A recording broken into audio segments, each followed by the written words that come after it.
Assalamualaikum warahmatullahi wabarakatuh. Pada tatap muka malam hari ini, saya akan melanjutkan dari pembahasan minggu sebelumnya. Sekarang saya akan menjelaskan ke reformasi birokrasi dan pelayanan publik. Jadi, pelayanan publik kalau ingin diberikan secara prima atau excellent, maka harus dilakukan reformasi birokrasi. Kalau begitu, birokrasinya belum bagus, Bu. Saya katakan bahwa reformasi birokrasi tidak harus selalu berkaitan dengan birokrasi yang buruk. Reformasi itu adalah membenahi kondisi yang lebih baik. Jadi bisa tidak baik menjadi lebih baik. Atau mungkin juga bisa jelek menjadi baik atau buruk. Jadi reformasi birokrasi bisa ada bertumbuh pada dua hal. Mengapa sampai dilakukan reformasi? Dari yang sebelumnya buruk atau jelek untuk menjadi baik. Dari yang sebelumnya sudah baik untuk menjadi lebih baik. Dari yang sebelumnya sudah lebih baik untuk menjadi lebih baik lagi. Karena sebenarnya ukuran baik itu kan menyangkut soal kualitas. Dan kualitas itu sebenarnya tidak bisa diberi atau dihitung dengan angka. Nggak bisa. Apakah kalau sudah memberikan pelayanan dengan standar 1 sampai 10 itu sudah excellent atau belum? Mungkin sudah baik, tapi mungkin belum excellent. Mungkin belum prima, maka ditingkatkan terus. Ibaratnya pelayanan publik itu adalah menuju kepada kesempurnaan. Jadi step by step dilakukan evaluasi. Oh, ternyata kalau memberikan pelayanan publik misalnya di bidang pengurusan sertifikat misalnya. Oh, ternyata harus melalui yang namanya loket-loket. Harus melalui banyak meja yang memungkinkan memperpanjang birokrasi. Nah, pemberi layanan harus berpikir, saya akan melakukan reformasi birokrasi yang di dalamnya ada reformasi tentang sumber daya manusianya, dan juga tentang reformasi banyak hal yang akan saya jelaskan di bawah ini. Dasar hukum reformasi birokrasi itu adalah pada TAP MPR RI nomor 6 tahun 2001 tentang pelaksanaan reformasi birokrasi yang mengacu kepada Undang-Undang nomor 17 tahun 2007. Reformasi birokrasi yang sudah saya sebut di depan tadi itu harus meliputi reformasi dari minimal 7 elemen. Jadi ada 7 elemen yang harus dilakukan reformasi, pembaharuan, bahkan mungkin perombakan, atau bahkan mungkin pemunculan hal yang baru. Jadi pemunculan elemen yang baru. Yang pertama adalah adanya reformasi tentang kelembagaan. Lembaganya yang direformasi.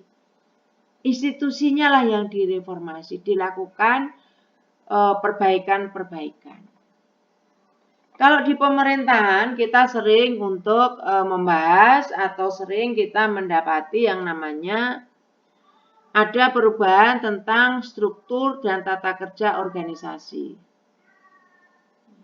Struktur dan tata kerja organisasi itu kalau dilakukan perubahan berarti itu adalah reformasi kelembagaan. Kemudian yang kedua adalah adanya reformasi di bidang sumber daya manusia aparatur. Nah, ini reformasi di dalam sumber daya manusia aparatur ini harus bisa merubah pola pikir atau mindset-nya.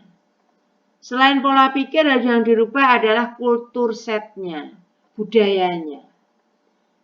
Kalau birokrasi itu mindset-nya sudah bahwa saya ini birokrat, saya pejabat, maka saya harus yang dilayani. Nah, kalau sudah seperti itu, tidak akan memberikan pelayanan publik yang baik. Mindset-nya harus dirubah. Saya ini PNS, saya ini aparatur, maka sayalah yang memberikan pelayanan kepada publik. Harus dirubah itu mindset-nya. Jangan sampai mindset-nya itu berkata bahwa kamu yang butuh saya, jadi saya semau-maunya saya memberikan pelayanan. Tidak boleh seperti itu.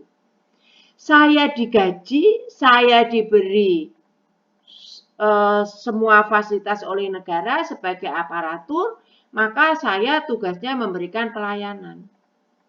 Dan pelayanan itu harus pelayanan yang terbaik. Harus seperti itu mindset-nya dan kulturnya. Itu dari segi reformasi di bidang sumber daya manusia. Yang berikutnya adalah ketata laksanaan. Ada prosedur SOP yang selalu diperbaiki, dilakukan reformasi.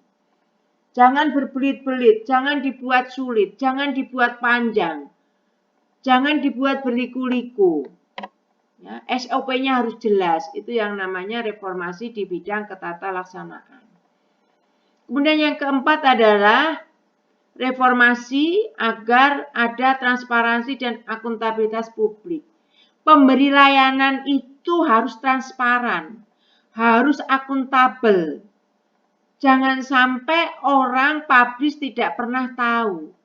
Kalau saya mengurus KTP, mengurus KK itu sebenarnya butuh berapa lama, bayar atau tidak.